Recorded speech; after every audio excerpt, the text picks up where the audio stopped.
Hi, I'm Marco Liias, State Representative from the 21st District in South Snohomish County. And I understand the state's trying to tackle the budget problem. Can you talk a little bit about that? Yeah, we've talked in previous video updates about the fact that we face a $2.6 billion deficit this year, shortfall in our budget because tax revenues continue to fall in this tough economy. And already the legislature has taken action and will continue to take action later this week. Last week we passed an early action savings bill, extending the hiring freeze, extending the ban on out-of-state travel, just trying to keep the costs of state government at a minimum. In addition to that, I co-sponsored a constitutional amendment with a Republican colleague from Eastern Washington that would actually place a salary freeze on legislators when we're placing salary freezes on our employees to try and share the pain so that legislators are taking the same leadership action that our state employees are being asked to do. This week we're going to be talking about furloughs, basically the idea of shutting state government down for a limited period of time, one day a month, to help save costs over the course of the next few months, and also other measures to make sure that we're keeping state government efficient and that we're saving the people's tax money and using it as efficiently as we can. You're working on a couple other issues around school bus ads and bracket pools. How does that relate to the state budget problem?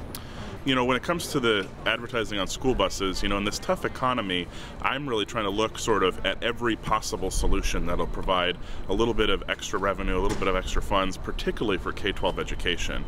The state constitution says that education is our #1 duty as a legislature, and so this really small idea, which has some issues with it, maybe it's not my favorite idea, but it would bring in a couple $100,000 for our local school districts by allowing some limited advertising on school buses.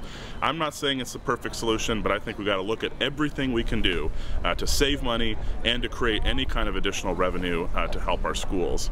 Then the bracket pools, I'm just surprised sometimes as a legislator when I find places where their state law just doesn't make sense. And this was one of those folks that want to do little bracket pools at their office, less than $100, betting on the Super Bowl or on the NCAA. The kind of things we like to do in everyday life are actually illegal. And so I introduced the bill just to raise the subject, help bring a discussion around it. And the reality is, legislators get sent to Olympia to solve all kinds of problems, not just big problems like the economy, which is obviously our #1 focus, but even small things in the community where a few people are maybe being negatively affected, or like the bracket pools where it just doesn't make sense. The state law doesn't recognize what's happening in our community. So I'm trying to tackle all sorts of issues, raise topics that my constituents care about, and sometimes it's big issues like jobs, the economy, education. Sometimes it's small things like solving problems for everyday people. And how can constituents get in contact with you? Email's #1. We read all our emails. It's nice to hear from people back at home. We also have a 1-800 number for folks that want to call in and share their thought. There's operators there that'll take your message and make sure it gets to not just me, but Representative Roberts, Senator Shin, and the governor to read your comments. Or you can come to our town hall on February 20th. We'll be having one in Edmonds in the morning, one in Mukilteo in the afternoon. Always want to hear from people about what's important to us in our community.